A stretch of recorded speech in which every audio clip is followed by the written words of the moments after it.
Passport. He is here. It's on. It's crazy. You ready? We'll get started.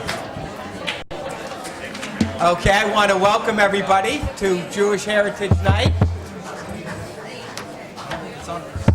And we are going to open up our meeting, and then we'll get started directly with the program. Okay? So I'd like to ask our town clerk, Christian Sampson, who, for everyone that's here who doesn't know, Chris is now president of all the town clerks, the Association for the State of New York. There are 932 towns. And Chris is president, and I was in Buffalo where he was sworn in, and he's in the middle of his term right now. We're very proud of you. Thank you, Mr. So, Mr. Sampson, would you call the roll, please? Councilman Friedman? Councilwoman Charles? Here. Councilman Withers? Present. Councilman Ullman? Here. Supervisor St. Lawrence? Here. I'd like to ask Councilman Friedman to lead us in the Pledge of Allegiance. I pledge allegiance to the flag of the United States of America and to the republic for which it stands, one nation, under God, indivisible, with liberty and justice for all. Well, we're going to have, before I introduce Marion Reese, I want to have our cantor come up, Cantor Yehuda Rossler, to come up. And tonight is really an anniversary. Tonight, actually, Cantor, is my 13th year to the day. December 11, 2000, I became supervisor. And it is your anniversary as well, 1 year ago, when you became the chaplain for the Ramapo Police Department. And you've done an incredible job. You went and did the training down, I think it was in Virginia or somewhere in Washington, D.C.? Rentham. And you've done an incredible job as our police chaplain already, and we're very proud of you, and we'd like to have you utilize your cancer abilities for us tonight. Thank you. Yehuda Rossler. Please rise. And join me, please. Oh, say, can you see by the dawn's early light what so proudly we hailed, and the twilight last gleaming, who brought stripes and bright stars to the perilous fight.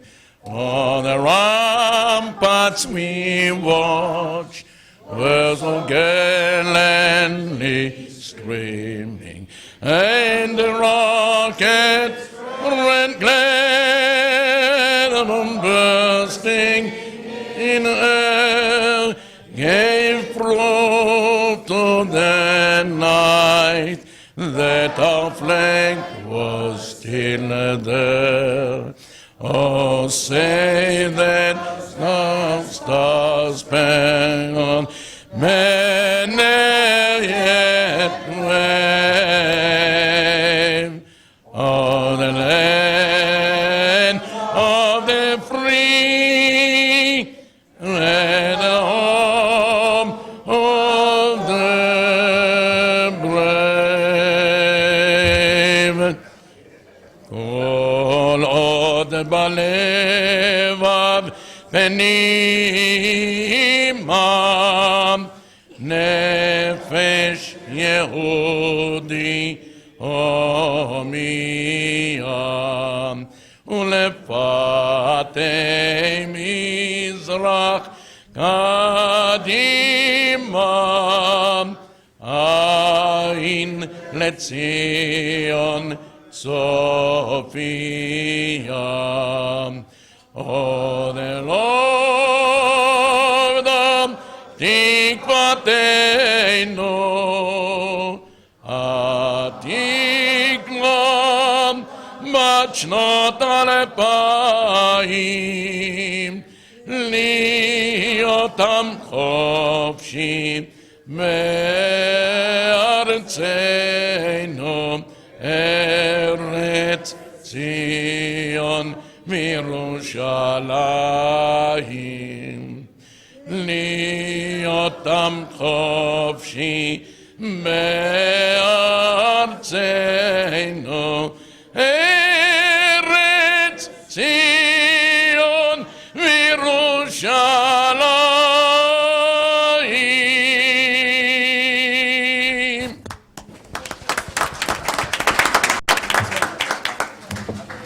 Thank you, Cantor. I do want to recognize, I see that our county legislator, Phil Soskin, is here tonight. I want to recognize him. Our town justice, David J. Stein, is here. The commissioner of elections for Rockland County, Kristen Zabrowski, is here as well.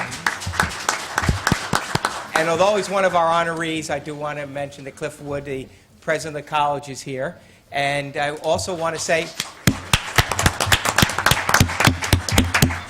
Cliff and I sit on the, we're appointed by the governor on the Hudson Valley Regional Economic Council. And last year we received the best plan in the state and received $94 million. But today we received almost $60 million to bring back into the region. And I want to thank you, Dr. Wood, for that as well. And at this time, I'd like to, before we call up Marion, does anybody remember we had the comedian last year? Yes. Is he coming back, Marion? I just was thinking of it. He was good. He was good. He was good. You know, things change, and we have a new rabbi in the Montebello Jewish Center. I was able to meet him earlier this year. I got to tell you, he's the youngest rabbi I've ever seen. And that's a good thing as well. So he's going to take the Montebello Jewish Center into future generations, and he'll be there all along the way. And so I really want to welcome now Rabbi Baldachin. Please come on up. Thank you, Rabbi.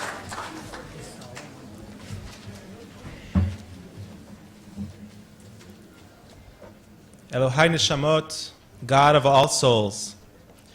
We are gathered here tonight to celebrate the achievements of remarkable individuals who, through their incredible volunteer efforts and continued perseverance, give themselves each day to the vitality of our community. We are blessed to be part of this community of Ramapo, which honors diversity and the blessings and values that come when members of different backgrounds and faiths join together to honor the hard work and dedication of its community's volunteers. By bringing the strength of our diversity to one another, we strengthen the entire community and raise our level of human potential. To quote a prayer by Rabbi Jonathan Sachs, "Teach us to honor the dignity of difference, recognizing that one who is not in our image is nonetheless in your image, never forgetting that the people not like us are still people like us." Tonight, we ask that you give blessings to their hands and to their hearts. May they be sustained in their commitments and courage to overcome frustration and fatigue, and be filled with the strength to energize others to action, spreading the love and excitement they bring to their holy task of community development and social action. In your Torah, we read this week in Parashat Vayechi of the blessings that our forefather Jacob offers to his children at the end of his life. Jacob blesses Joseph with Birchot Shamayim Me'al, Birchot Tehom Roveset Tachat, with blessings of heaven above and blessings of the deep that couches below. Our honorees tonight know well that community service has its ups and its downs, times when it feels that we are floating on air, and times when we feel like we're stuck in the mud. And Jacob's blessing to Joseph, and tonight we ask for it as well, is that in both of these times, may we feel the constant blessing to help you in your holy work, looking for new opportunities to soar and reach new heights we once could only dream was possible. May we be inspired by our honorees' example and rededicate our efforts to Tikkun Olam, fixing the world, one piece at a time. And let us say together, Amen. Thank you, Rabbi Adam Baldachin. I would like to introduce now Marion Reese. As you know, the beloved memory of her husband, Harry Reese, who was on this board for many years and was a big part in making Bet Shemesh our twin city. And Nita Finkelstein and I and Marion had a great chance to go over to Bet Shemesh and deliver some books to the library that was being expanded and in Harry's honor. And I want everyone here on this night to know that we are presently building a park on Blauvelt Avenue in the town. It's the Harry Reese Park. It's under construction, and we will have a ceremony there later this year, in 2014, in memory of Harry. So with no further ado, I want to introduce Marion Reese, author Marion Reese. Thank you very much. Thank you very much, Supervisor St. Lawrence. And good evening. Welcome to Jewish Heritage Night, sometimes called Jewish Life Night in the town of Ramapo. As you know already, my name is Marion Reese, and I am the co-chair, along with Ruth Coburn and Dr. Steve Kaloris of the Town of Ramapo Israel Twinning Committee, and you will meet both of them later on in this program. As the rabbi said, the town of Ramapo really is unique in that it recognizes and honors the diverse groups living in our town by sponsoring these annual Heritage Nights and also fostering under the town umbrella, even though we are not governmental agencies, the twinning committees that have sister cities all over the world. The twinning committees arrange educational and cultural exchanges among high school students from Ramapo and these different cities. And the Israel Twinning Committee is proud to report that since 1997, when my husband, of blessed memory, actually founded this committee while he was on this board, we have had 10 student exchanges. In 2013, last April, students came here from Beit Shemesh. They met with the supervisor, they met with members of the town board, they learned a little bit about our government. They came to a town board meeting and didn't they sing, or is it something like they sang a little bit too? And they went to school here to see what our schools are like.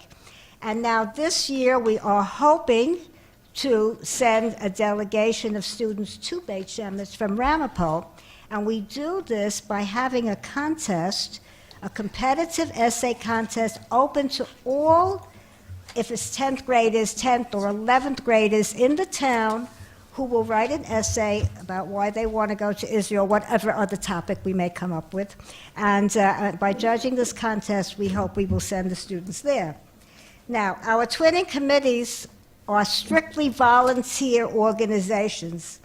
And all the money for these student exchanges, the money is raised by various fundraisers that the committees will run wherever they can in the town. So we are hoping for this year. So I want to thank Supervisor St. Lawrence, the members of the town board, for their continuing sponsorship of this twinning program and of these wonderful heritage evenings. And as the supervisor pointed out, these Heritage Nights have a personal meaning for me, because my husband, of blessed memory, Harry Reese, really loved all the Heritage Nights. He particularly loved Jewish Heritage Night because he founded the Twinning Committee, and also he always chose this particular evening for his induction into office. So it's a special evening for me. And now I want to thank the members of the Israel Twinning Committee. Please stand up. All volunteers who have worked not only on the exchange programs, but on this particular Heritage Night evening. And if I mention what everybody did, I'm sure I will forget somebody, so I'm not going to, but please stand up. Stand. Roberta, stand. Well, I will mention two people because they come forth every year and they work in the kitchen. And really, they're not really getting so much credit for it, and they are Reuven Asherovitz and Dr. Morden Julius. They're in the kitchen, they're supervising the kitchen, they're washing the kitchen, and they deserve a special little thank you. Okay. Now, so as the rabbi pointed out, really the beginning of these Heritage Nights was to honor people in the community who give of themselves through various organizations, through various synagogues, to help the community at large. And the various organizations in Ramapo are asked early in September if they would nominate someone who has done something special for the town of Ramapo through their organization. So our first honoree this evening is Dr. Cliff Wood, if he would like to come up.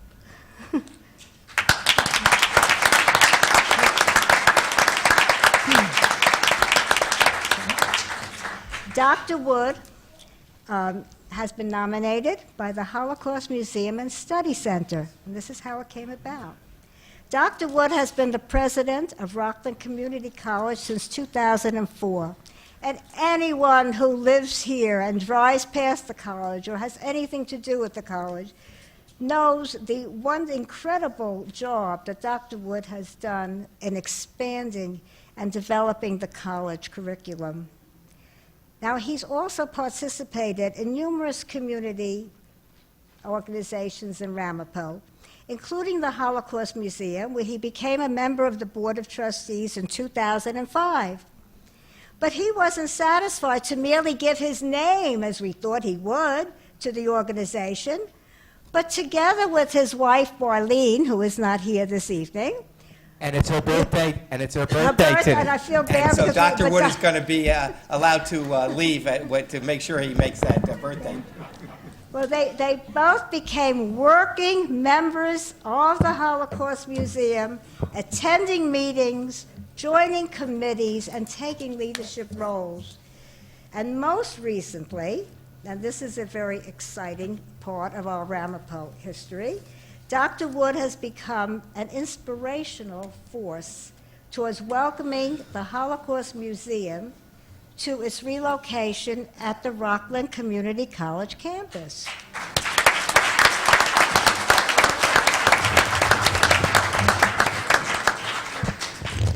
First, it was just a welcome, come, and we'll see what happens, come. And so we came. And then there is new promise of a wonderful building that Dr. Wood is preparing for our Holocaust Museum, which is going to become a landmark not only for Rockland Community College, but for the entire community. So I am very honored to present this award to Dr. Wood this evening. Thank you very Thank much. you very much. Thank you so much.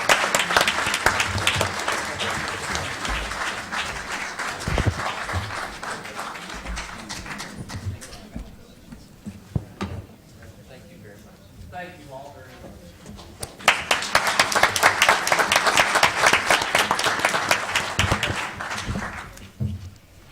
Now, the next two honorees are actually not here this evening.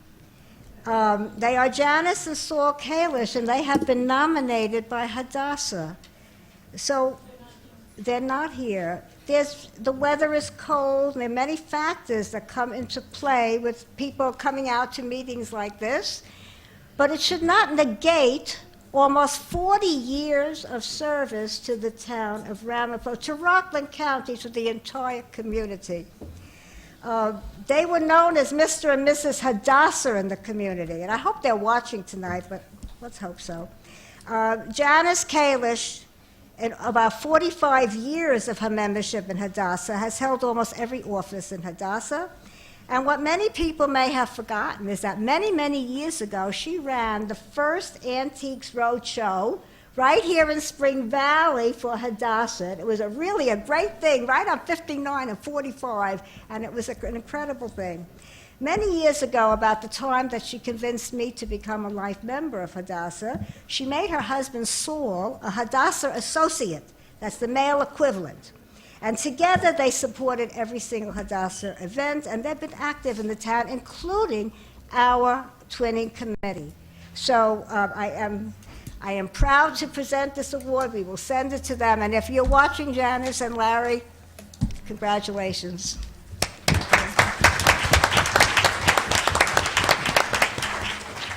Okay, our next honoree is Aaron Abed.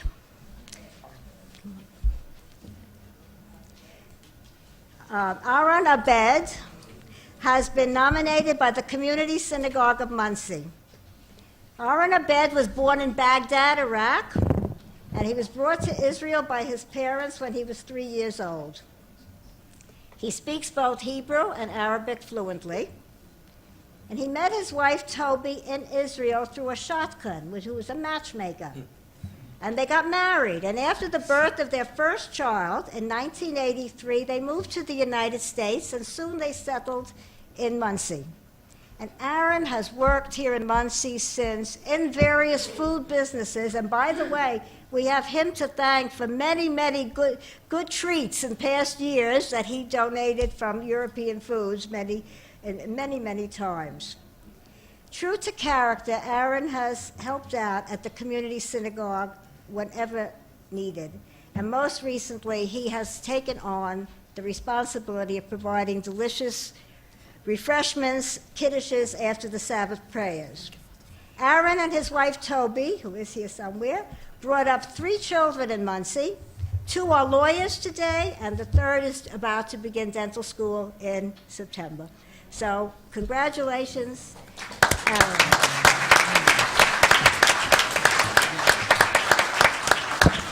Congratulations. Thank you very much.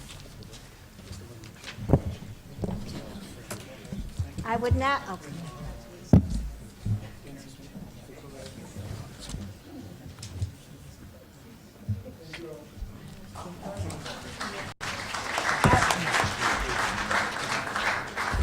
I would like to now introduce one of my co-chairs, Dr. Steve Kaloris, who is going to introduce the next 2 nominees, and then we'll introduce our speaker this evening.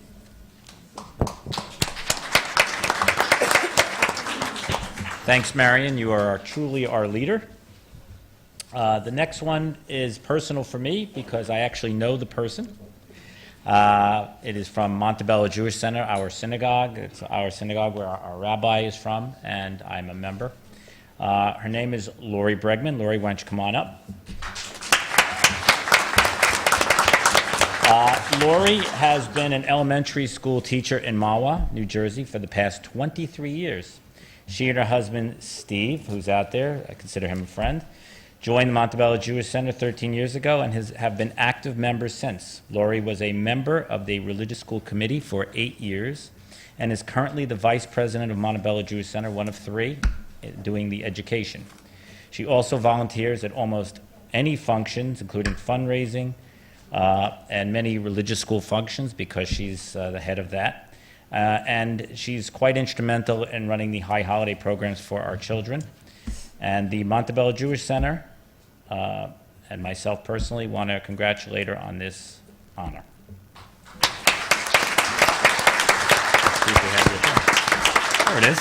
Yay. Congratulations. Shake hands.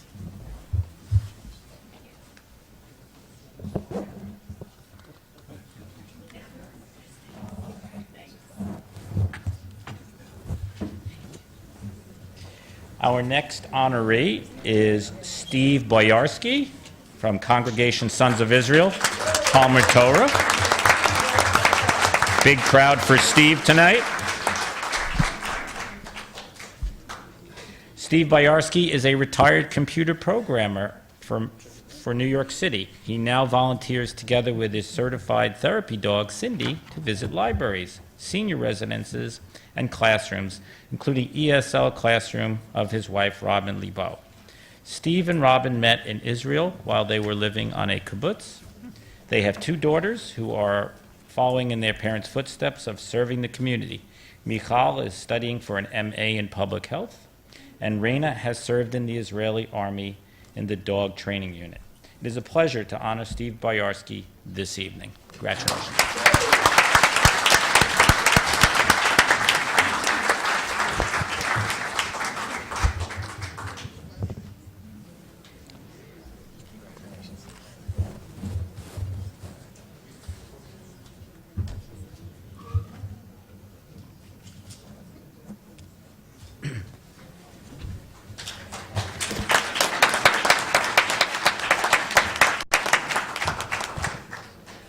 I have the pleasure of introducing our keynote speaker for tonight. We were very fortunate to get him. It is Bob Silverman. Bob is the former president and one of the founders of the Jewish Federation of Rockland, along with Jewish Family Services and the JCC and its campuses. He was, and he continues to serve on its board to lead in its activities. He was instrumental in the Jewish Federation of North America's operation called Completing the Journey, the culmination of over 30 years of helping Ethiopian Jews return to Israel. Bob's personal Ethiopian journey began when he chaired the UJA Operation Moses campaign in Rockland to raise money to rescue 600 Ethiopian Jews from Sudan in 1984. This past year, he visited Gondar, Ethiopia, and learned about Ethiopian Jewry dating back over 2,500 years. He was able to photograph 70 Ethiopian Jews on their journey from Ethiopia to Israel and will share his experiences tonight with us this evening. We are honored to have Bob Silverman with us tonight.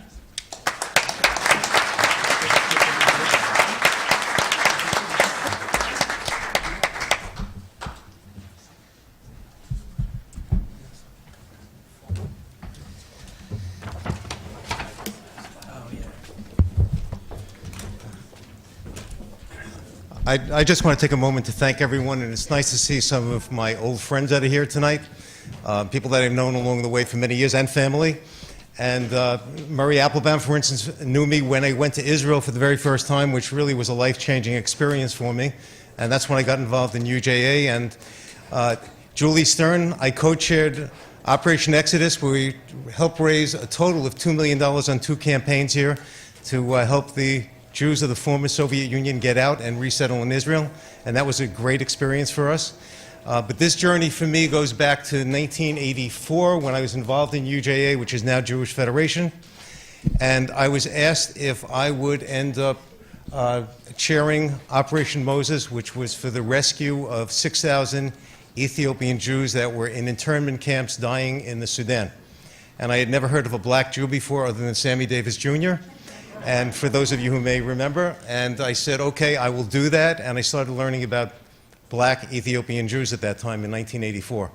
And communities across America ended up raising money to help rescue the Jews and get them out of the Sudan, out of these camps, and to get resettled in Israel. And that was the beginning of this major exodus that has taken place over many years in different waves. The Jewish Federation, our Jewish Federation here within Rockland County, is one of many federations of North America, which makes up the Jewish Federations of North America, which collectively, all throughout North America, we raise a total of $3 billion in funds. And over the last 2 years, the Jewish Federations of North America decided that it's time to get these 6,000 remaining Ethiopian Jews out of Ethiopia. And 2 years ago, I was on a leadership mission because one of the things that the Federation does is we try now to develop leadership for our communities, to get young people involved, to be the future of whether it's in Federation or the JCC or synagogues or any other organization, to teach them about leadership. So we've taken 2 trips of individuals over to Israel and have worked with them on leadership development. And on that leadership development trip, I ended up going to an absorption center, saw some Ethiopian Jews with our group, and Diane Sloyer, our executive director, she said to me, Bob, there's a trip going on called Completing the Journey. There's a movement going on, and I think you need to be part of that. So going back last January, I was one of 8 people to go to Ethiopia with my group, volunteers like me throughout the United States. My wife Lois, she went to Boca, and I went to Ethiopia. So this is sort of the beginning of my trip called Completing the Journey, which is really because of people like us giving money and donating to our federations. And I will put in a plug. You have 20 days. It's the 11th. There's 20 more days left to give to any charitable organization. But it's the work that we do here that allows things like this to happen here, as well as other things that happen within our own community, as far as the different things that we do here and the goodwill that we do, supporting many different agencies and many different causes here. And by the way, the rabbi here, I met him, unfortunately I met him at a Shiva call going back about 6 weeks ago. Turns out that he was in Ethiopia too, going back a while ago, and he was there for 2 weeks. So he's experienced some of the same things that I have. So this is the beginning of the trip. And here's my plane, Ethiopian Airlines. Can you go without the lights off? Started in Israel at night. Everything we flew was at night. We landed in the morning. We flew from midnight. Flew from Tel Aviv to Addis. And then from Addis, we took a plane to Gondar, Ethiopia. And Gondar was a region of where the Jews settled 2,500 years ago. As we mentioned before, this predates the destruction of the Second Temple. So there are many holidays that Ethiopian Jews didn't even have the slightest idea about, such as Hanukkah. But they were completely observant. They observed Shabbat. They were kosher. They observed Pesach. And they have an amazing culture. And so this is my first experience going to Ethiopia, and let's call this, like you go to ShopRite to do your shopping, let's call this the ShopRite of Ethiopia. Those are eggs. This is the marketplace. This woman is selling butter.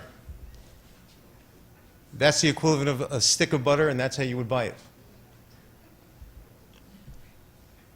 Donkeys, horses, goats, peppers, children on backs, potatoes, onions, vegetables. We're now at a clinic that's sponsored by the Joint Distribution Committee, which is also a beneficiary of the Jewish Federations of North America. JDC does amazing work throughout the world to help rescue Jews and non-Jews throughout the world. This is Dr. Rick Hodes. He's devoted the last 20-something years helping in this clinic. He's an Orthodox Jew. On Shabbat, because he can't work, he volunteers at Mother Teresa Clinic. He's a foremost expert on children's spinal tuberculosis, which is a bending at the hip of 90 degrees and children walking on all fours. He has actually adopted these kids because they could go under his insurance policy, and he has sent them to different spots for corrective surgery, where he has corrected, I think, probably about 250 kids at this point. And this is his clinic in Gondar, which is run at this point, when I was there last January of 2013, strictly for Ethiopian Jews. This is a clinic for pregnant women. They feed women a berry that gives them nutrition because of the incidence of malnutrition with pregnant women. And here they measure them, they weigh them, and they record them. And every week they come in to be treated. This is a group of kids who volunteered for a week from Hillel, from the University of Maryland. And here they're in the process of crushing up tablets, putting them into these cups, and then they're giving them to these kids because they deworm these kids every 6 months because of worms as a way of life that takes place in Ethiopia. This is another part of the clinic where they're waiting for Dr. Rick Hodes to come in and help them, but he's giving us a tour. That's his laboratory. He tells this mother to please wait a minute till he gets back and he gets finished with us because this child has a heart problem. Here's a building that's run by the Jewish Agency for Israel. After the Ethiopians are selected to leave, going through a process of approval, some of them have waited 15 years to be approved. They go through this approval process, they go into this particular camp right here, and here they have a waiting area for the children, waiting area for the adults. Then they get their inoculations. This is a home visit. This is one of the better homes where a family of 8 to 10 people will live in this one room. And wherever you go in Ethiopia, the hospitality is great with a buna ceremony. They serve you coffee. They roast the coffee right in front of you, and you have to have your cup of coffee or popcorn. These are some kids. This is where they cook in a communal kitchen. They live in communal houses. These are Jews that have gone to the city of Gondar that are now waiting to be approved to go to Israel. So this is where they all cook. So there may be 8 or 10 rooms in this particular unit where they live, and they all share the kitchen. To the right is their outhouse. And when it's rainy season, they have open trenches, so there's a lot of disease that takes place here. These are garbanzos or chickpeas drying out or ginger. That's another fireplace sitting in back where they make their native dish, injera. That's their staple. That's another room where 10 people live with this woman and her children.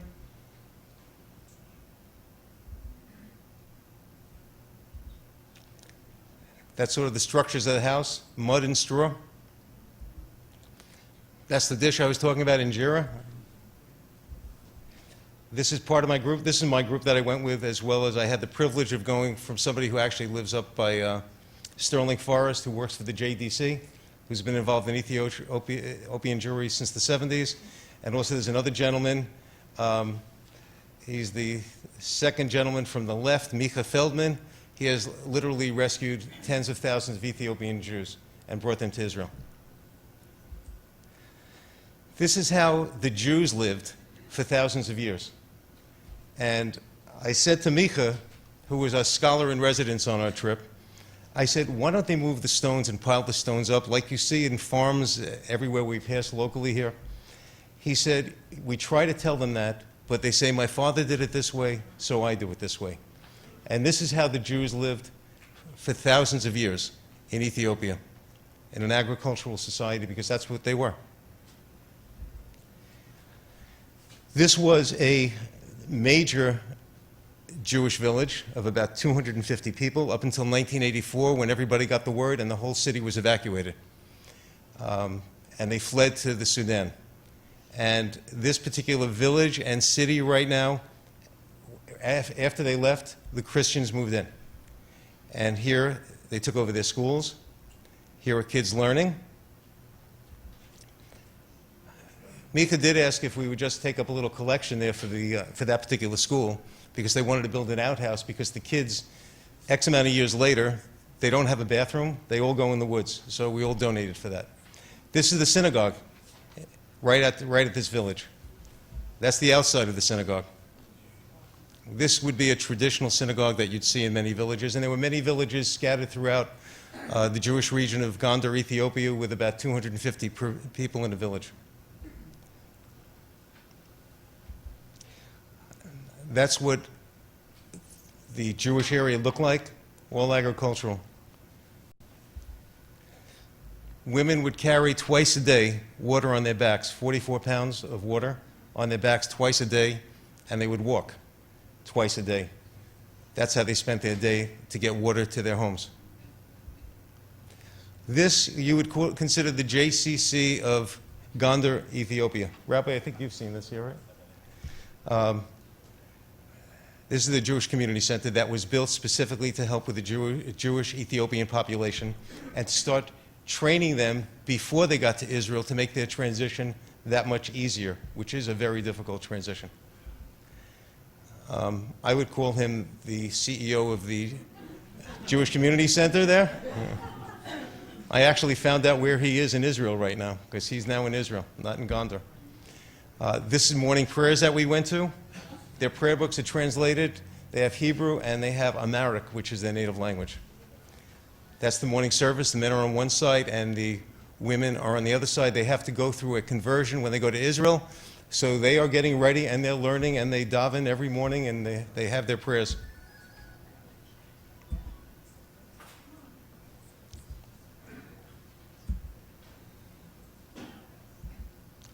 And here's some of our group with some of the kids in the back while their parents are actually praying. And someone was taking pictures with a Polaroid camera. This gentleman here is reading the list And that list is those people, after the morning prayers, that are selected to have the privilege and honor to go to Israel. So you have to understand something. For 2,500 years, they have been praying in Ethiopia, next year in Jerusalem. And they mean it. And they've said it all the way through the centuries, up until this recent past. So he selects the amount of people. They have about an hour to get their belongings, which consists of one bag that they carry on their back. That's it, a small bag, to take with them to Israel. That's a kitchen at the JCC. They feed people at the JCC. That's a school for pregnant women, because they're teaching them Hebrew to make their transition easier. This is the graduating kindergarten class at the JCC, which I had the privilege of being part of for the graduation. Here they're making a tallis on a loom. We're going into another program that's run by the Jewish Agency, and part of the monies that we give overseas from the monies that we raise here in Rockland through the Jewish Federation goes to the Jewish Agency, and the Jewish Agency creates programs like this. And this is a school compound here for the Ethiopian children. So you go from elementary school to high school, and these are the buildings that were built. These buildings right now, the program for taking the Ethiopian Jews, there was 6,000 over a 2-year period. This program was now completed this past summer. This school was now donated to the Gondar community. It might be one of the most advanced schools like this in all of Ethiopia. She got out of Ethiopia in 1984 via the Sudan, got married, and came back to help, and she teaches Hebrew in this class. And this is the Hebrew school class.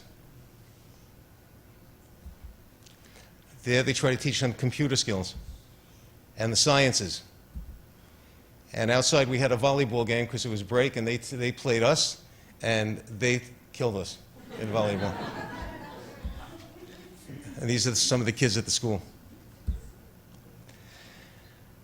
One of the things that the Joint Distribution Committee does is they not only help out, because they get money not only from Jewish agencies, Jewish federations across America, but they also get money from Christian organizations. And the gentleman that I was with, Will Recant, who's a member of your synagogue, we ended up meeting up with him, and he's been involved with Ethiopian Jewry since the 70s. And he was explaining that he was in Rwanda because the JDC helped build the school, a high school, for victims, children who were victims of genocide. And because of that, he was there with the president of of Rwanda. And Rwanda, in the UN resolution that took place about Palestine, voted against that resolution and sided with Israel. And that's really because of the work that the JDC did there in Rwanda. So here's some of the work with the JDC. They are actually building, with the help of the volunteers of the Hillel kids, they are actually building another classroom in a Christian community there in Gondar to promote goodwill for the community and goodwill with Israel, what goes on there. And this was actually started one day before. They will have this completed in another day. That's Micha Feldman, who I've met many times, who is an amazing man. And all the Ethiopians who are now in Israel, they all call him Abba Micha, because he has embraced every single one of them. And he knows so many of them, and also speaks Amharic. The other gentleman, he just won a magnificent award in Israel for the work that he's done in Ethiopia. He escaped in 1984. If you understand the Ethiopian culture, the father doesn't tell you anything, and you do what the father says, and you don't ask questions. His father told him to get a shovel in 1984. And his father pulled him aside and said, "You're going to get this shovel because we're going to be leaving Ethiopia. We're going to be heading to Israel via the Sudan. And if any of our family dies along the way, we want to give them a Jewish burial." They buried their meat when they were in the internment camps because they couldn't allow the people from the Sudan to let them know that they were Jewish. They had to make believe they were Christian, otherwise they would be killed. People going straight out, if you look straight out behind these men, this is what the Ethiopian Jews, 6,000 of them who arrived in Israel, there were thousands who died, who were robbed, who were killed, and were raped, and were sold as slaves. Those stories you don't hear much about. But they endured, and they got to Israel, and he is one of the gentlemen that did endure one of those journeys in 1984. Here at another Jewish community where they have a memorial for those people that died in 1984, and there's a Jewish cemetery that's been there for centuries.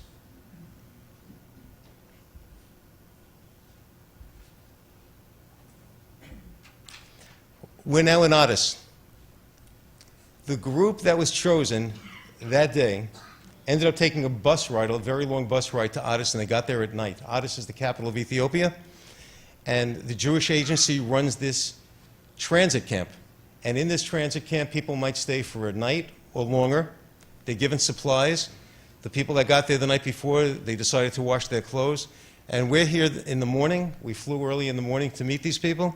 And what we ended up doing is we ended up distributing clothes to them for their trip to Israel.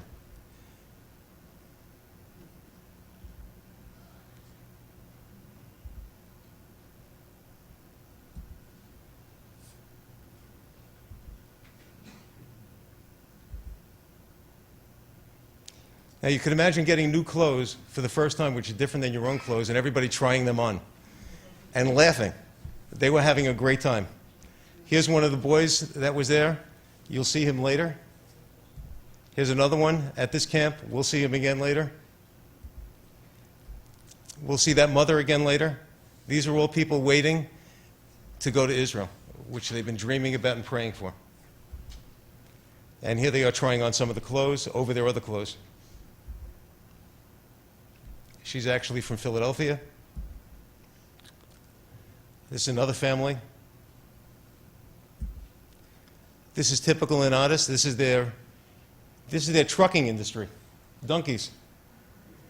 Who would ever believe in a capital of a country that they would be using donkeys to transport things all around the place? This is what you have in this part of the world.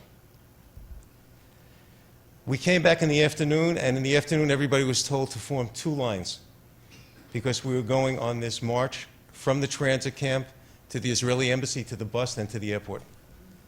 And so we formed two lines.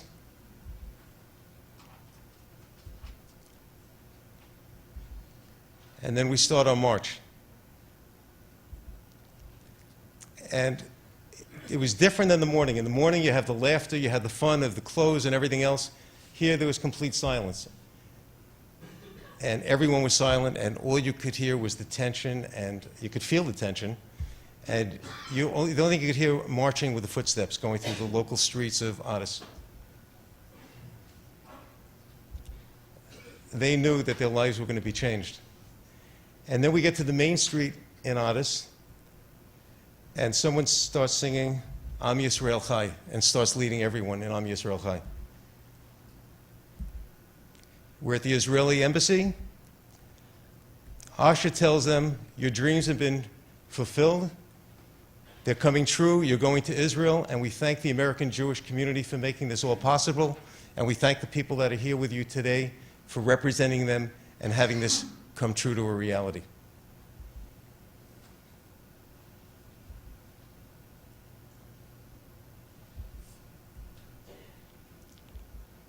They get on the buses. These are the women that I were with. They were from Atlanta, Philadelphia, Los Angeles. He's from New Jersey. We're at the airport, and we were told to bring crayons, coloring books, and my wife gives me 3 black dolls. And I said right before I leave, what am I supposed to do with these dolls? 3 black dolls. She said, find some little girl and give it to them. I said, give a little girl dolls? She said, yeah, every little girl loves dolls. And so I found some nice little girls, and I gave them dolls. And here we're on the way getting to the plane. We're now boarding the plane. Now you have to imagine something. In Gondar, they don't know what a light switch is. They don't know what a light bulb is. They don't know what a bathroom is. They don't know what a sink is with running water. They don't know what an elevator is, and they certainly do not know what an airplane is. We board the plane with them. We help them get on with their seatbelts. When the plane landed, they didn't know how to get out of the seatbelts, so some of them ended up sliding through the seatbelts to get out.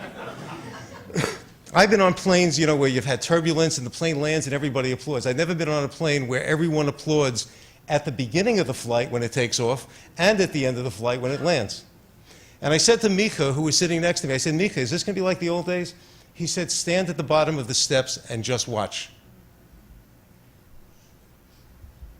I'm at the bottom of the steps.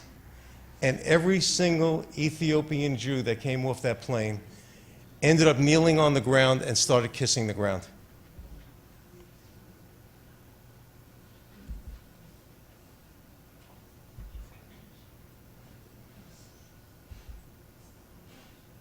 I was with 70 of them, grandparents, parents, children, and babies.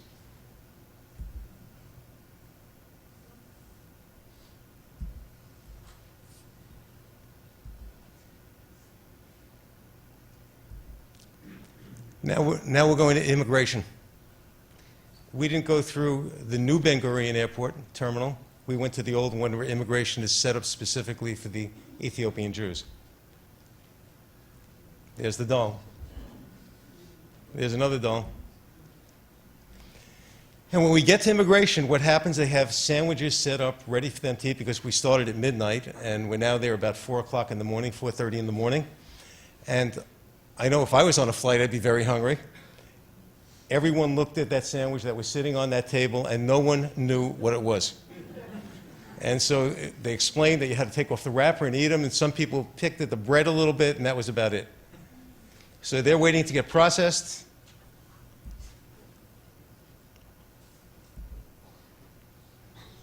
This is still at immigration.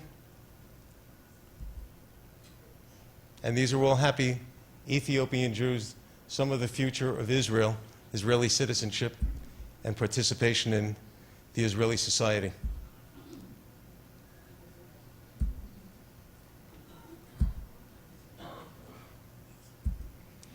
And here this young lady is getting some papers. I thought this was actually her immigration papers. I went back in March on a Federation leadership mission, and when I did, I was sitting next to a retired Israeli, an IDF officer, and he says, blow that up on your iPad. I'm showing him these pictures. And he says, those aren't her papers. She's getting shekels. She's getting money. What happens is that we end up helping them get money to start their lives because they have to learn how to use money.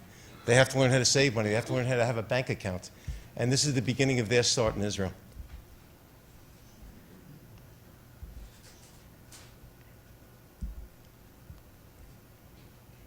And this is really all possible because of donations that we give to our federations across America.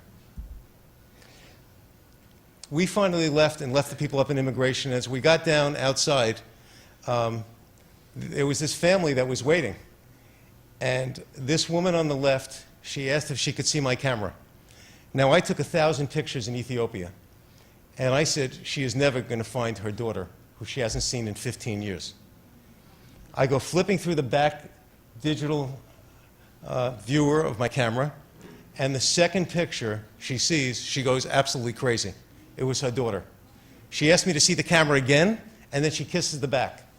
And this is her family, her sister, her father, her brother, and the story of the brother there said that when his sister gets to Israel, he's going to go to the airport Ethiopian style, and that's why he is barefoot, right there.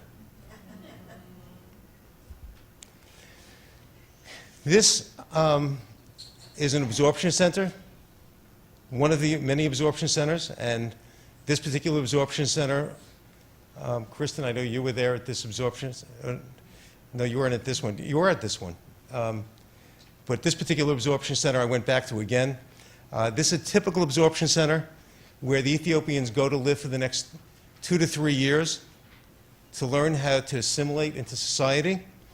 And these people are provided for their families a home, which is usually 1 or 2 bedrooms, a living room, and a kitchen and a bathroom. And this is her home. And that's one of the bedrooms. And here she's given a small stove, she's given a small refrigerator, and a small oven. And all these things that they're given, at the end of their stay, 2 to 3 years later, they're allowed to take this with them to get their start so they don't have to worry about how are they going to raise the money to get started. And then the cycle starts again furnishing the apartment and getting things ready for the next group that are going to be absorbed into Israel. And this is a Buna ceremony here with the coffee, and that's our son, and that's a kindergarten class. That was this part of completing the journey. When I went back in March, that was in January, I went back in March, and one thing I really wanted to do is I took 1,000 pictures and I said I really wanted to do something for these people. These people came over with nothing. I saw them come with nothing. I saw where they came from and I saw how they got there, and I traveled with them and I accompanied them. So I said, when I get to this point, I'd like to see if I could meet up. Jack, I'm not sure how to get rid of this, but all right. There we go. I said I'd like to meet up with one of the groups of the Ethiopian Jews at one of the absorption centers, because when they come in out of the 70, they're spread throughout the entire country. So I said, let's find the one with the largest group, and there were 25 in one absorption center, which was right at the border of Sderot. Now, for those of you who know anything about Sderot, Sderot is on the border of Gaza. And this is our leadership mission, the Lily Stoyer Atid leadership mission, where we bring a group of people over to Israel from Rockland to teach them the work of what Federation does.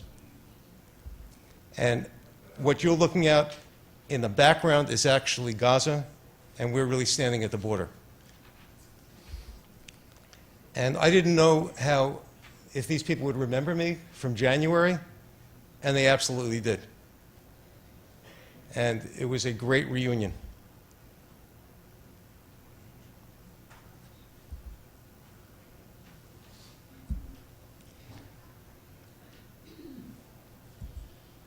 And then all of a sudden somebody said, I told the people on the bus about the story about the dolls, about my wife Lois handing me the dolls, and then they said, there's a girl with a doll. And sure enough, that was the girl that was on the mother's back who had the doll.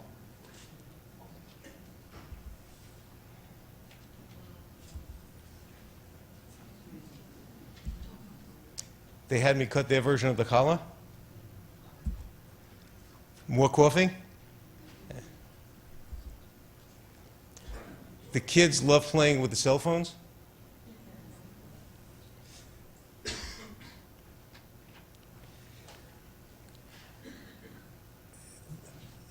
They're explaining what's happening. I only speak English. I don't speak Hebrew. She would end up translating it into Hebrew.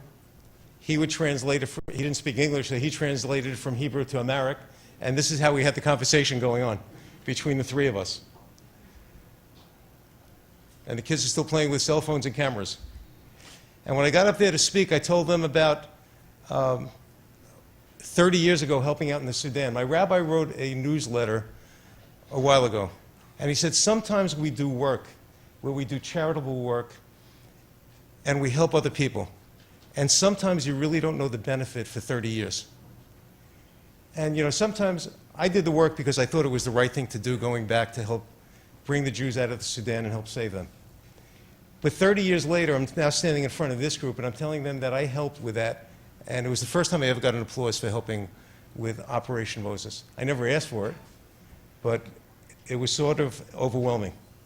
And so I did the same slide presentation that I'm doing here to these Ethiopian Jews, the 25, of their medical clinic that in Gondar, from where they came from, and I'm showing other photos.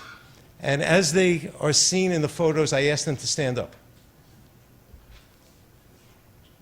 Or I point them out. And here is one of the kids that was back in the transit center. I've done several presentations on it to much smaller groups and audiences. And someone came up to me and said, what did you feel when you held that kid? I said, I felt a wet diaper. Because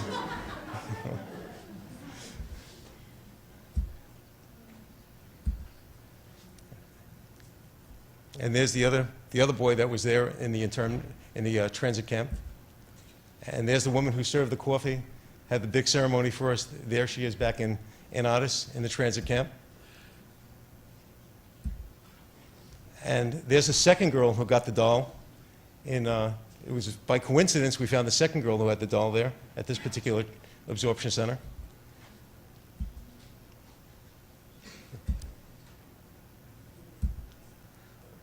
And these are some of the people that came along with us who work in the community.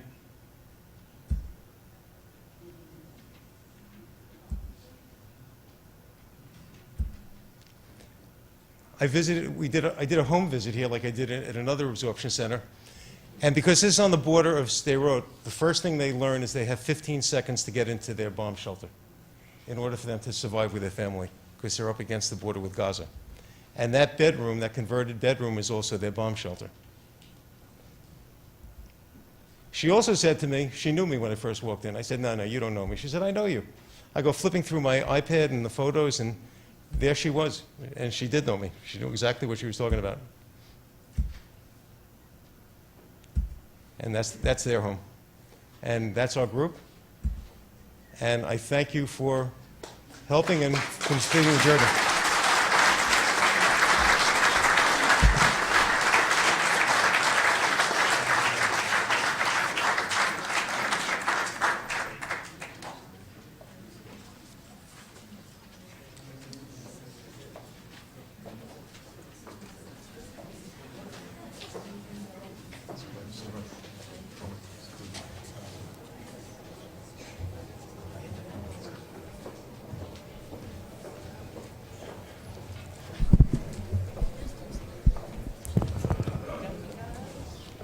Thank you very, very much, Bob Silverman. That was a most inspiring presentation.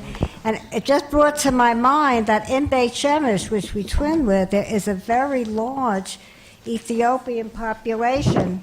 And I think I read somewhere that of the immigrant groups coming into Beit Shemesh, I think it's the second or third largest. So at this point, we are hoping to do a trip this coming year in 2014, so I'd like to invite you, Bob Silverman, to join us on that trip, and perhaps you will see some more of the results of this wonderful endeavor that you have done. And of course, I invite the supervisor, who has been there so many times already, and the rest of the town board to join us, so I hope we are going to be able to go. So it's now my pleasure to introduce to you a young man. His name is Seth Kalfinas, and he's going to do a musical interlude for us. I want to tell you a little bit about Seth. Seth has been a member of our twinning committee since he was 4 years old. And his mother, Suzanne, who was chairman of this committee at that time, used to bring him to meetings. And we used to give him things to color. And then as he got older, he had to do his homework. But eventually, he graduated from our meetings. And then he graduated from Spring Valley High School, where he played in the pit orchestra for all the school, many of the school productions. He has performed with many, many ensembles, including the All-County Band, the NYSSMS Music Festival, the East Ramapo Secondary and Elementary All-District Concert Bands, the jazz bands. And he's currently a student at Rockland Community College. He's an up-and-coming young trumpeter, and we are proud to present him to you tonight.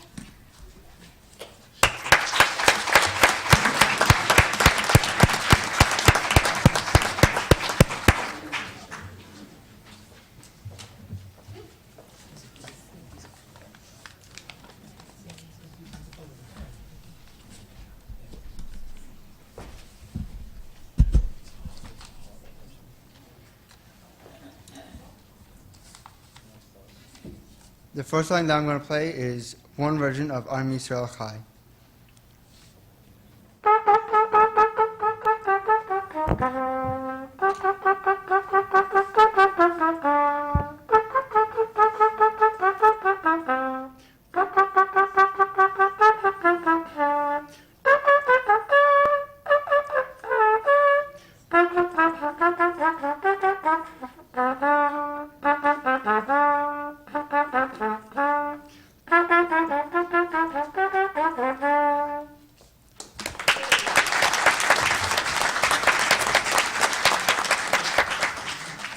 The next one is my second version of Am Yisrael Chai.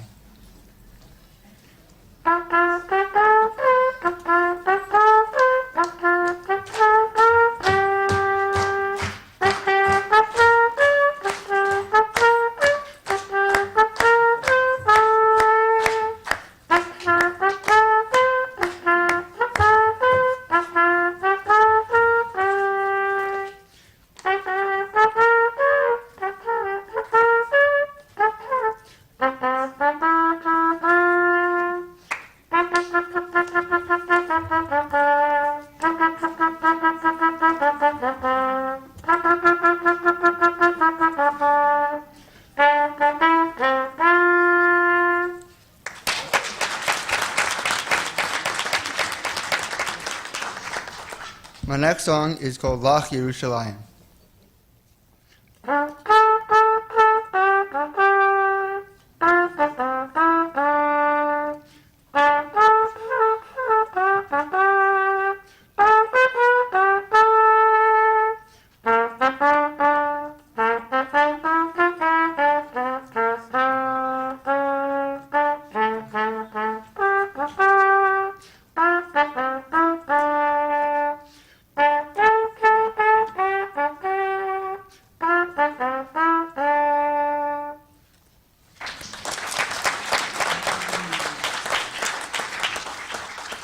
The next song is called Arza Alidim.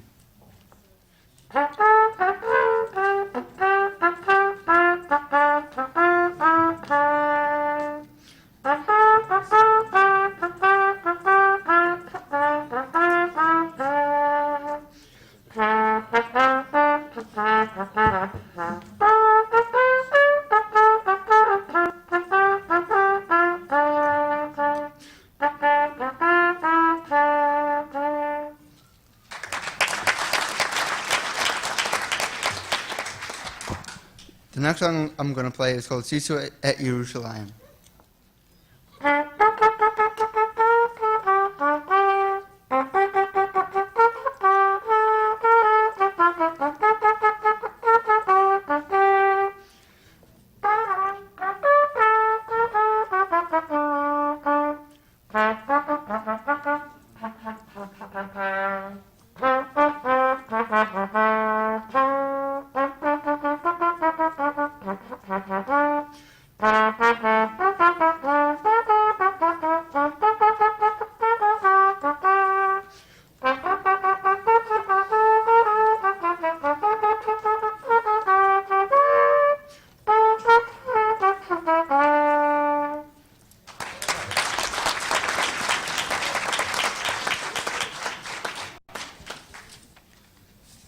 And the last song I'm going to play tonight is called Sena.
Thank you so much, Seth. I wish we could take credit for this. We say it all came from our committee, but I think his parents take a little credit too. I'd like now to introduce you first Anita Finkelstein, who's going to introduce our next set of honorees, followed by Susan Kafinas. Anita, before she retired from the town, ran all of these twinning committees, and we are so lucky that we have her with us to continue to advise us and help us in this twinning committee. Anita?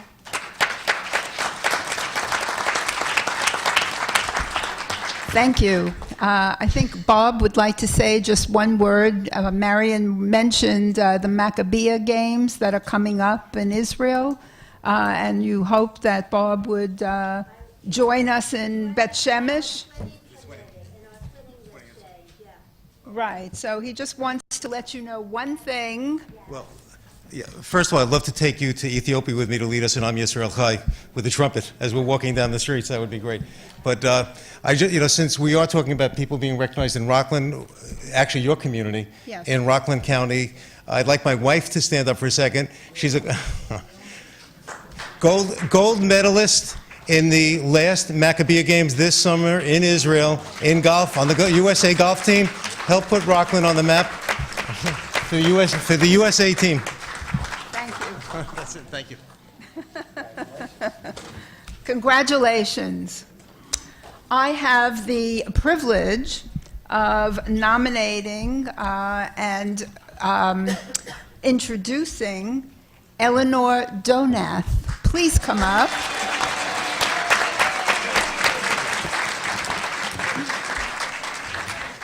This lovely lady was nominated by Congregation Shari Israel.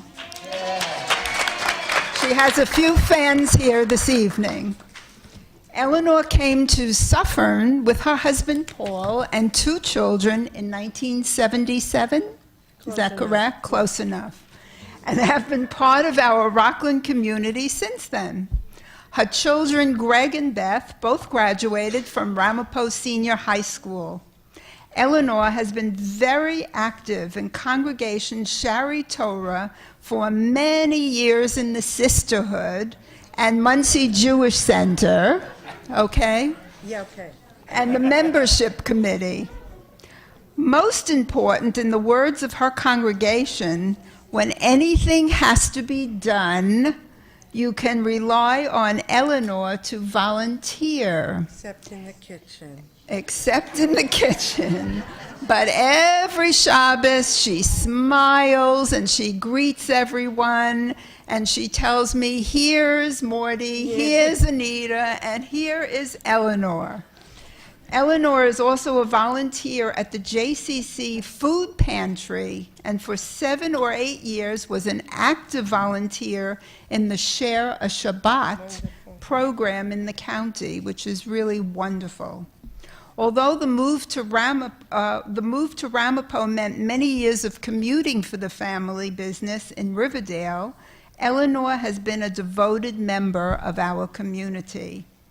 We are pleased to honor Eleanor this evening, and if I've left anything out, I'm sure that I will be told what was left out. But she is a sensational woman, an outstanding individual, and well-deserving of this honor. Thank you. My public. Thank you, That's right. Anita. So please shake hands Yeah, with the of board. course, I know the routine. It's like the Academy Awards. Thank you so much. Pleasure to see you all. Thank you very much. Thank you. Thank you, Eleanor. I am now privileged to introduce Johanna Veit. Please come up.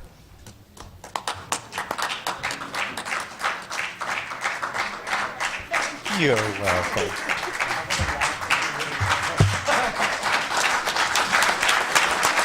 Absolutely. It's my honor to have the privilege of speaking about Johanna Veit, and she was nominated for Fountain View on College Road. Johanna, is it all right if I call you Johanna? Yes, certainly. Is a remarkable woman who moved to Fountain View residence almost 10 years ago from Buffalo, where her late husband had been a professor of German literature at SUNY Buffalo. Johanna was born in Germany and came to the United States with her parents in 1937, just before the Holocaust. How lucky. While living in Buffalo and raising her 2 children, Johanna did all kinds of volunteer work, a practice that she has continued since coming to Ramapo. She volunteers with many activities at Fountain View and is the chair of the menu committee. You're a good person to know. She is perhaps most known for her knitting skills. This must be an example. It's beautiful. which she used to create items for children in the Department of Social Services and for the homeless. It is estimated that in addition to other things, she knits almost 100 hats each season to give away. How wonderful. We are fortunate to have Johanna with us this evening, and I honor you and thank you for being here this evening.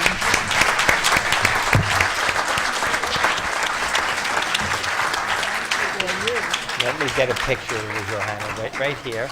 Let me hold this. I'm telling you, it's the Academy Awards. 1937, so you were 18 years old at the time. 17, okay. Oh, that's very good. Congratulations. Thank you. Thank you. Okay, you may sit First thing down. Joanna said to me tonight was, "How's your mom doing?" You're both the same age. And, Isn't that's that fantastic. wonderful? We used to go to the 90, over Over Over 90s, 90 that's right. Club. Oh.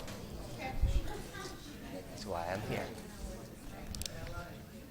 Beautiful hat.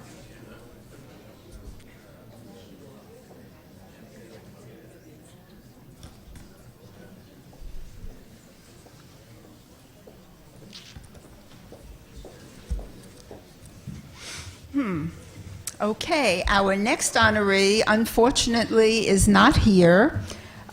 She became ill at the last minute. Her name, and I hope she's listening, hello, Hilda Steinklein. Hooray! She was nominated by the Ramapo Israel Twinning Committee. Hilda's pleasant and modest demeanor hide a powerhouse of achievement. As corresponding secretary for the Israeli Twinning Committee, she is totally but quietly efficient in getting out postcard reminders, often at her own expense, no matter how many objections from the committee and phone messages. She is also known to many as the president of the Women's Auxiliary of Jewish War Veterans, the 425 Veterans Post. I couldn't spit it out. Thank you. I knew I'd have people here who... She is also known to many as the Jewish War Veterans Ladies Auxiliary Post 425, a position she takes very seriously as she guards the flags. That's why we do not have the flag here from Israel this evening, and participates in the color guard at public events, including this one. She is also an active member of Congregation Shari Israel Sisterhood, and has been so throughout its years at Muncie Jewish Center. Hilda moved to Ramapo from the Bronx. It's the hour. What can I tell you? I have a little. In 1968, and practiced real estate here for many years. Her 2 children grew up here and graduated from Ramapo schools. They now live in Maryland and Queens and have given her 3 beautiful grandchildren. We wish Hilda many continued years of health and service to our community, and we hope she feels better. Hooray for Hilda. Waving to Hilda. Wave to Hilda, everybody. Wave to Hilda. Yeah, well, the camera has to pan around the room. It did not do that. Okay, and now our next honoree is Randy Malia.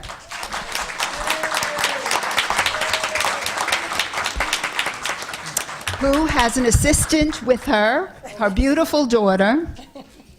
She was nominated by Temple Bethel. Randy is described as the go-to person, perfect person at Temple Bethel.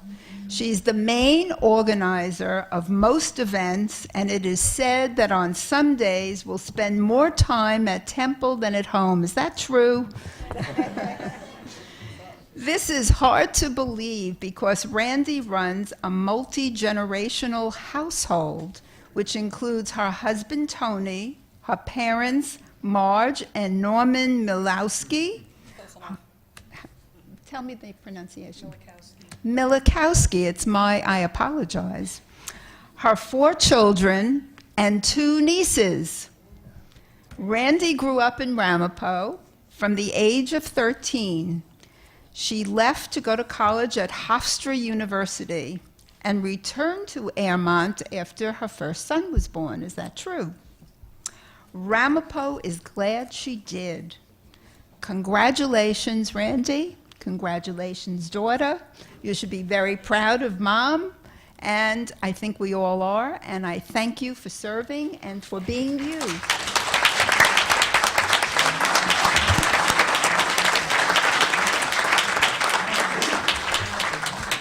Thank you.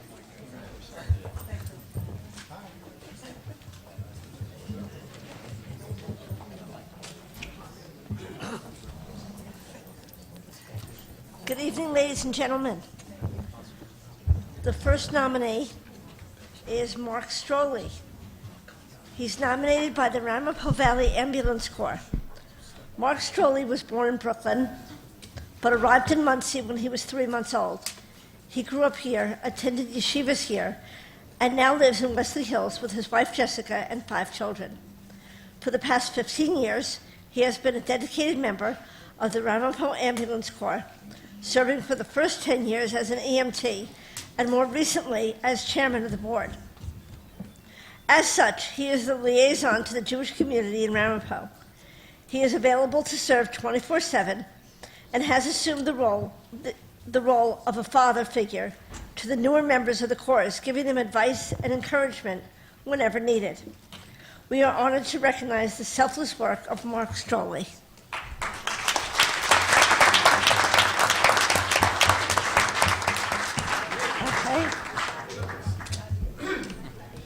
Our next honoree is Joseph Couric.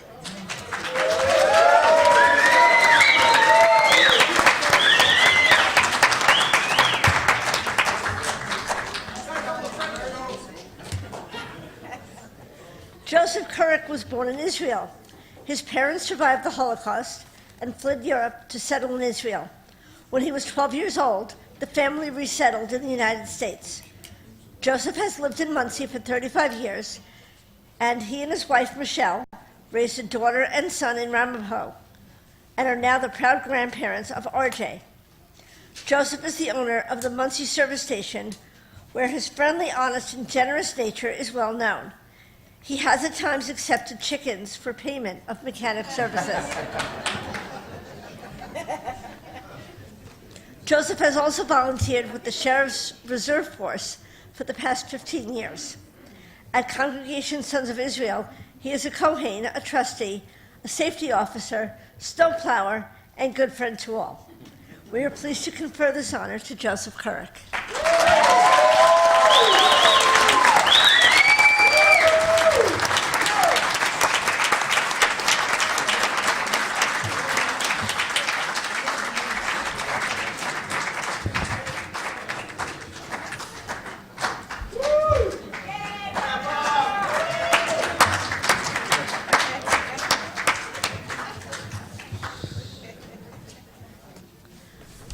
Our next honoree is Mark Gerstein. He is nominated by Congregation B'nai Jeshurun.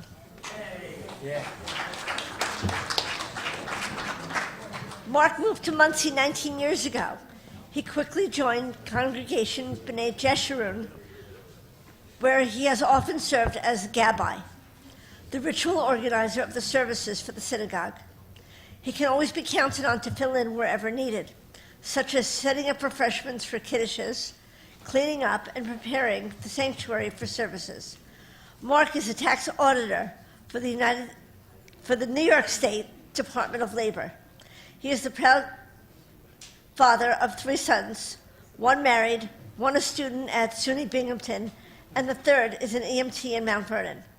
His volunteer services for the congregation are recognized and appreciated by all those who meet him there. Thank you and congratulations, Mark.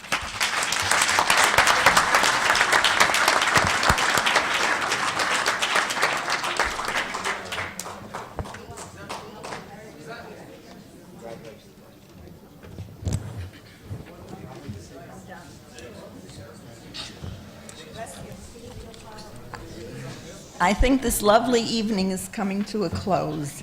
Thank you all for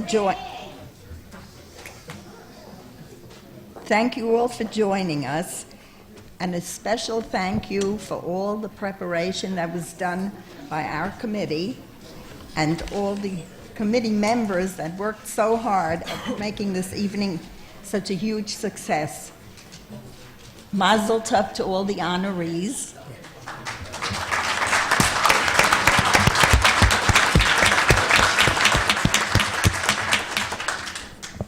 I want to thank the Food Committee for setting up this sumptuous delicacy that we will be eating shortly. I invite you all to join us after this. And now I just want to call on Steve Kaloris for the raffle that we are about to.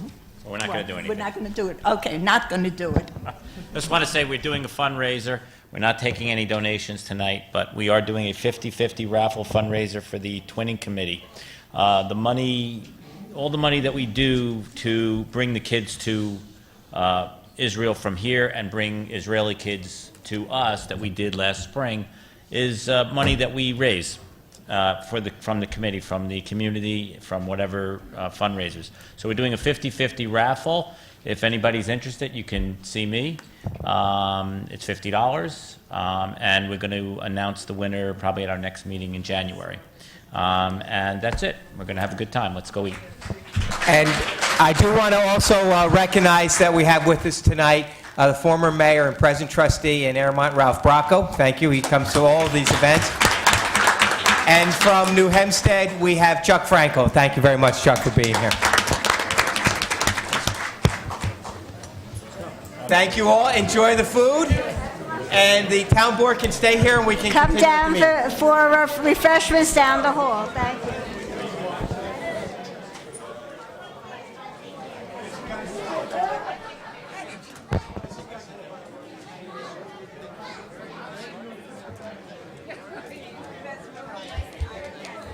I know, like, I got my whole, like, a console.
Jack, we good?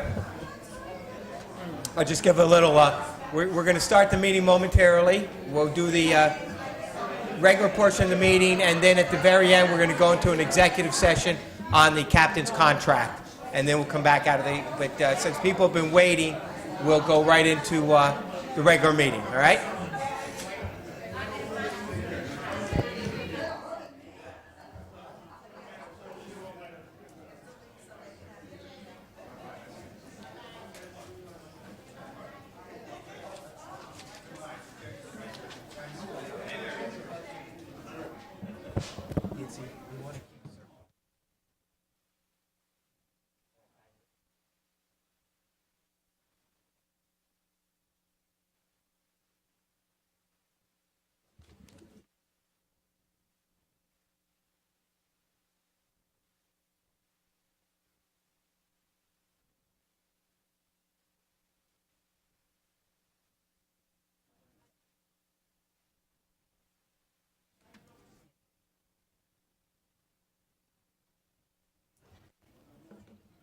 Okay, Chris, I want to welcome everybody back for the meeting portion of tonight's meeting.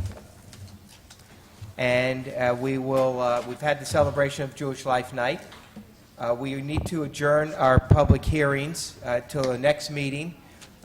So this is a motion to adjourn the public hearing on the Johnstown Road Fire Protection District. Moved by Deputy Supervisor Withers, seconded by Councilman Friedman. All those in favor say aye. Aye. Opposed, carries unanimously. We'll be re-publicizing all of these, correct, Michael? Yeah, the notices have gone out, but they couldn't be noticed in time for the originally scheduled hearing date. Okay. The next was the adjournment of the public hearing that was going to take place tonight for the Ramapo Fire Protection District Number 2. Moved by Deputy Supervisor Withers, seconded by Councilwoman Logan. All those in favor say aye. Aye. Opposed, carries unanimously. Adjournment of the public hearing of the Ramapo Fire District Number 1, moved by Councilman Friedman, second by Councilman Ullman. All those in favor say aye. Opposed, carries unanimously. And adjournment of the public hearing for Park Crest Fire Protection District, moved by Councilwoman Charles, seconded by Councilman Friedman. All those in favor say aye. Aye. Opposed, carries unanimously. Acceptance of the minutes for a regular meeting of August 15th, 2013. Charles? Moved by Councilwoman Charles, second by Deputy Supervisor Withers. All those in favor say aye. Aye. Opposed, carries unanimously. Acceptance of the meeting on August 15th, 2013. Charles? Moved by Deputy Supervisor Withers, seconded by Councilwoman Charles. All those in favor say aye. Aye. Opposed, carries unanimously. Acceptance of the minutes for the regular meeting of September 11th, 2013. Moved by Deputy Supervisor Withers, seconded by Councilwoman Charles. All those in favor say aye. Aye. Opposed, carries unanimously. Acceptance of the regular minutes for the regular meeting on October 9th, 2013. Moved by Friedman. Councilman Friedman, second by Deputy Supervisor Withers. All those in favor say aye. Aye. Opposed, carries unanimously. Item E is a regular meeting minutes for October 17th. Charles? Moved by Councilwoman Charles, second by Deputy Supervisor Withers. All those in favor say aye. Aye. Opposed, carries unanimously. For the special meeting on November 6, 2013. Moved by Deputy Supervisor Withers, seconded by Councilwoman Charles. All those in favor say aye. Aye. Opposed, carries unanimously. For the regular meeting of November 13th, 2013. Moved by Councilwoman Charles, seconded by Councilman Ullman. All those in favor say aye. Aye. Opposed, carries unanimously. And item 1H, regular meeting of November 20th, 2013. Charles? Moved by Deputy Supervisor Withers, second by Councilwoman Charles. All those in favor say aye. Aye. Opposed, carries unanimously. And the regular meeting on November 25th, 2013, moved by Councilman Ullman, second by Councilman Friedman. All those in favor say aye. Aye. Opposed, carries unanimously. Item 2 on the agenda is the Town Attorney, and recognize our Town Attorney, Michael Klein. Thank you, Mr. Supervisor, members of the board. The first series of resolutions all involve the approval of agreements. The first of these, 2A1, involves an agreement for building inspection services that the town will be providing for the village of Montebello for the calendar year 2014. Charles? Moved by Councilwoman Charles, seconded by Deputy Supervisor Withers. All those in favor say aye. Aye. Opposed, carries unanimously. The next resolution approves an agreement for the town to provide building inspection services for the village of Hilburn. Charles? Moved by Councilwoman Charles, seconded by Councilman Ullman, all those in favor say aye. Opposed, carries unanimously. The building inspection services contract for the Village of New Hempstead is the next resolution. Again, this is for calendar year 2014. Moved by Deputy Supervisor Withers, seconded by Councilwoman Charles. All those in favor say aye. Opposed, carries unanimously. And the last of these resolutions is for building inspection services for the Village of Chestnut Ridge for the year of 2014. Moved by Councilwoman Charles, seconded by Councilman Friedman. All those in favor say aye. Opposed, carries unanimously. The town provides door control services for various villages at their request. These include the villages of Pomona, Chestnut Ridge, Kaiser, Sloatsburg, Hilburn, and Airmont. This resolution will continue those contracts for calendar year 2014. Moved by Councilwoman Charles, seconded by Deputy Supervisor Withers. All those in favor say aye. Opposed, carries unanimously. We also provide highway maintenance and snow removal services for various villages. These include villages of Chestnut Ridge, Pomona, New Hempstead, Wesley Hills, Kaiser, Montebello, and New Square. This resolution continues those highway maintenance and snow removal agreements for 2014. Moved by Withers. Deputy Supervisor Withers, seconded by Councilwoman Charles. All those in favor say aye. Opposed, carries unanimously. Each year, the town gets requests by various community groups to use our fueling facilities. This resolution continues those fueling agreements with these community organizations for calendar year 2014. Can we table that? could we go to executive session on that one? Can we itemize this, or? We're going to have an executive session, but we could add this in. It's under the contract, so it So these qualifies. are discussions regarding contract Discussion. negotiations? Yeah.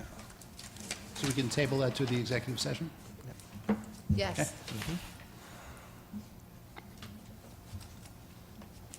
Number 9, Michael? Let's see, number 8. Number 8, I'm sorry. Each year, the town contracts with different not-for-profit agencies that provide services to residents in our community. And this resolution delineates the payments that each of those organizations will be receiving from the town for calendar year 2014. Withers. Moved by Deputy Supervisor Withers, seconded by Councilwoman Charles. All those in favor say aye. Opposed, carries unanimously. Each year, we have requests from various police or law enforcement agencies to utilize the town of Ramapo's firing range. We permit them to do so at no charge, only requiring that they provide proof of insurance, naming the town as an additional insured. This resolution approves the use of our firing range by 10 of these different law enforcement entities. Withers. Moved by Deputy Supervisor Withers, seconded by Councilman Friedman. All those in favor say aye. Opposed, carries unanimously. We are required to engage a accounting firm to audit our deferred compensation plan annually. This resolution continues the use of O'Connor Davies, Mums, and Dobbins for calendar year 2014 for that purpose. Moved by Councilwoman Charles, seconded by Councilman Friedman. All those in favor say aye. Opposed, carries unanimously. Each year, we enter into an agreement with the Town of Ramapo Housing Authority to conduct Section 8 inspections. This resolution authorizes that to continue for 2014. Moved by Councilwoman Charles, seconded by Withers. Deputy Supervisor Withers. All those in favor say aye. Opposed, carries unanimously. Among the conditions that are imposed on the town on our closed landfill are groundwater and air monitoring. To do that, we've in the past engaged the firm of Sterling Environmental Engineering, PC. It's the recommendation of Ted Zarenko, our Director of Parks, Director of Public Works, that we continue that for the year 2014. Moved by Deputy Supervisor Withers, seconded by Councilwoman Charles. All those in favor say aye. Opposed, carries unanimously. We've received an offer from Buck Wild Towing by which they will donate to our police department for its use in police activities a vehicle. The only condition that Buck Wild has asked is that once the police have ceased using the vehicle, that it be returned to them for its storage value. So this resolution accepts that donation with that condition. Moved by Deputy Supervisor Withers, seconded by Councilman Ullman. All those in favor say aye. Opposed, carries unanimously. The next resolution is a settlement of a claim. There was a motor vehicle accident which damaged one of our town's streetlight poles. This resolution accepts $8,124.80 as full settlement for the reimbursement of the repair of that light pole. Moved by Councilwoman Charles, seconded by Councilman Ullman. All those in favor say aye. Opposed? Carries unanimously. There are two tax surcharge settlements on tonight's agenda. The first involves a property owner known as Rattan Hospitality Group. This is a motel on DeBorn Avenue in Airmont. This results in a tax refund of $3,849.66, covering calendar years 2010 through 2012. Moved by Friedman. Councilman Friedman, seconded by Councilwoman Charles. All those in favor say aye. Opposed? Carries unanimously. The next resolution grants an exemption as a settlement of a tax case. This is for a property owner known as Congregation, Chashar Smayim. Was that fairly close? And this is for property at 19 Widman Court in Spring Valley. Moved by Councilman Ullman, seconded by Deputy Supervisor Withers. All those in favor say aye. Opposed? Carries unanimously. Each year, the town gets requests from groups for use of our police department for traffic control.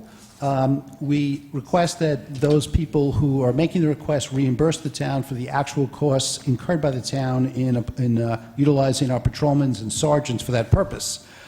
This resolution sets the rates to be charged to those requesting our police services. The rates are $145.60 per hour for patrolmen and $161.20 for sergeants.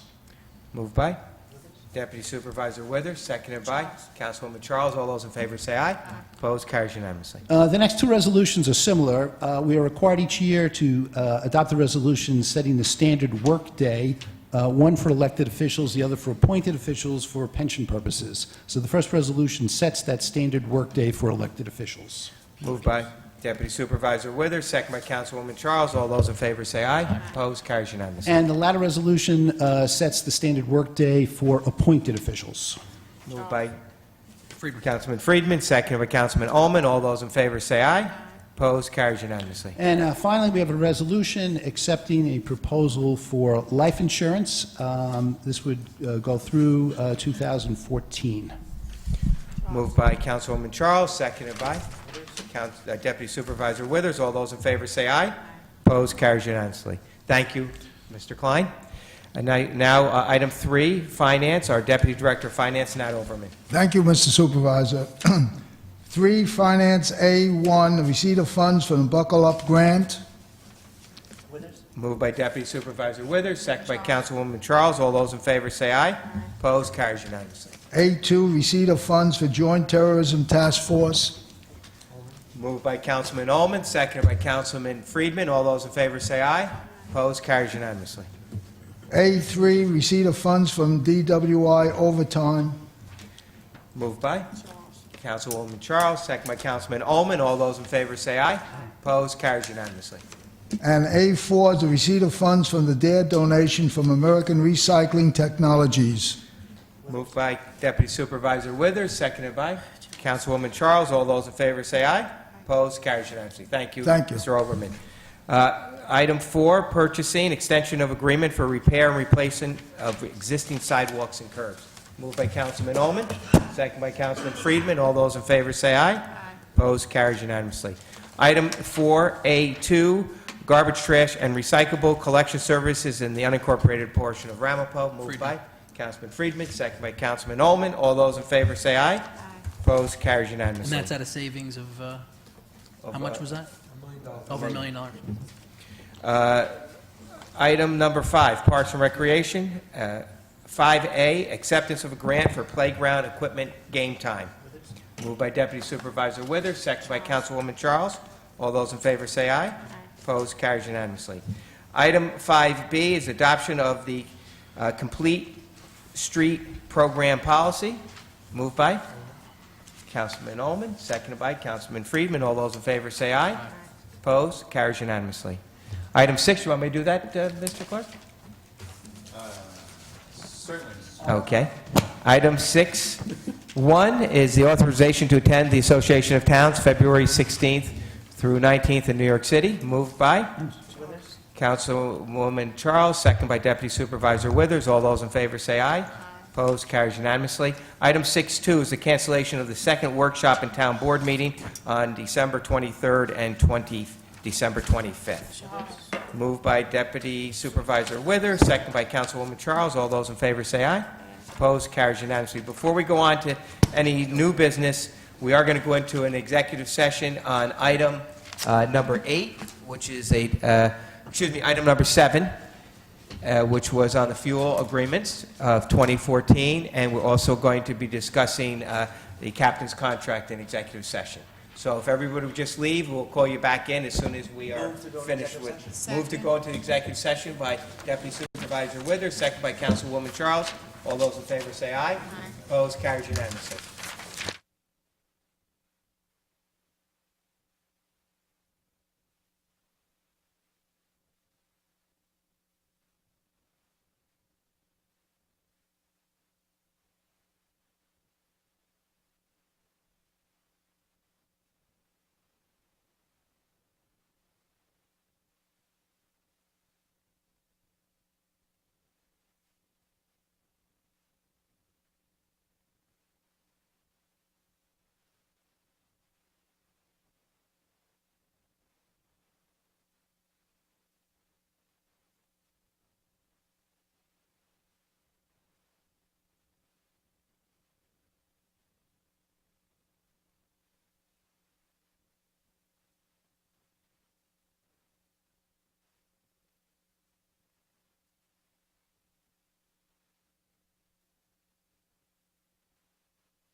Charles, all those in favor say aye. Opposed, carried unanimously. We have a new business item on the surplus of land. Moved by Deputy Supervisor Withers, second by Councilwoman Charles. All those in favor say aye. Opposed, carried unanimously. And we have, do we have any other? Yes, number 7. This is the approval of the fueling agreements for 2014. Moved by Councilwoman Charles, second by Deputy Supervisor Withers. All those in favor say aye. Opposed, carried unanimously. And now we will have public participation. Anybody in the public would like to speak, raise their hand. Come right up, state your name and address, and you have 3 minutes to address us. Thank you. You're welcome. Good evening. My name is Joseph Zupnik. I live at 7 Rochelle Lane in Wesley Hills, New York. Mr. Supervisor, members of the town board, on behalf of Amstar, which is my company, its employees, many of whom live in the town of Ramapo, I thank you for your service. Wish you a happy holidays and a happy new year. I've been a resident of the town of Ramapo since 1984. I'm here this evening to speak about emergency medical services and the paramedic contract. EMS system plays a vital role in every community. Some communities rely on paid professionals, some volunteer, and some both. The town of Ramapo relies on volunteer ambulance corps to provide ambulance transportation and paid professionals in the form of paramedics for the advanced life support services role. I'm a paramedic. I've had a privilege of serving the community as an emergency medical technician and then a paramedic since 1994.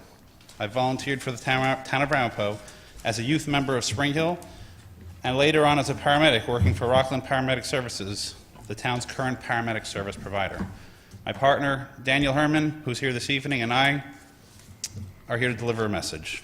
The town board and others in town hall have received numerous letters and correspondence from me and my company. Most recently, our attorney sent a letter which he explains why the town board cannot vote to award Ramapo's paramedic contract to Rockland Paramedic Services because it would be legally improper. And because its price is $500,000 per year more than what we would charge the town for the same or better service. The town of Ramapo spent approximately $10 million on its paramedic services contract in the last 4 years pursuant to a contract entered into nearly 2 decades ago. The contract has been renewed automatically ever since with no subsequent requests for proposals or competitive bids. The only submission the town received a request for more money or budgetary appropriations for purported increases in costs sustained by the current vendor. As such, there was no incentive for the vendor to hold down its costs. In fact, Rockland Paramedics' fees increased astronomically, so high that when we, MSTAR, expressed interest in the contract, Rockland Paramedics immediately cut its price by $500,000 and agreed to give the town back purportedly $300,000 from this year's 2013 contract. Without competition and pressures of a free market, costs increase without justification, and the taxpayers are left holding the bag. The savings that our proposed competition secured reduce the town's proposed tax increase, for which we are grateful as residents and taxpayers. But the town board can build upon these savings by competitively bidding this contract now, and our attorney's letter to the town specified we offered an additional $500,000 in savings on top of the newly reduced price forwarded by the current vendor. That will yield the town and its taxpayers $1 million a year in savings going forward. MSTAR has nothing to fear from competition, and neither should the town's current vendor. Let us and any other qualified, interested company demonstrate value and professionalism. Let us show you how waste and inefficiency will disappear. When companies need to make their best financial proposal in the light of day. 3 minutes is up. Go ahead, you can finish your thought there. Thank you. I'm about to close. Okay. Appreciate that courtesy. Absolutely. Let us work together to improve the quality of life-saving paramedic services provided by Ramapo while reducing the inflated costs to taxpayers. Ramapo has often been left holding the bag.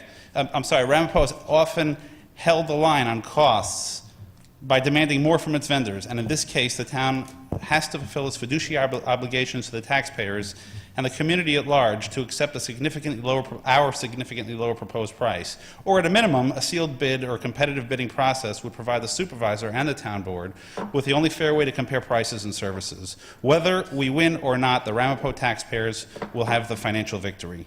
Our price for this service is $1.5 million per year, while Rockland Paramedics was initially at $2.5 million a year before we expressed interest, and now at $2 million after we've expressed interest. How can this dramatic price difference be justified to the taxpayers in the town of Ramapo, and how can this board simply look past that fact? Should the town change its mind and conduct a sealed bid on this award, or award us this contract, we are ready to move ahead. There is no reason not to seek additional savings for taxpayers by allowing all interested companies the opportunity to compete fairly and earn the town's business. I'd be happy to answer any questions you may have. Thank you very much. I appreciate your time. Absolutely. Robert? Nothing tonight? Anybody else? Motion to close the public participation by Deputy Supervisor Withers, second by Councilwoman Charles. All those in favor say aye. Aye. Opposed, carries unanimously. A motion to adjourn? Friedman. Moved by Councilman Friedman, second by Councilman Ullman. All those in favor say aye. Opposed, carries unanimously. We're adjourned. Thank you.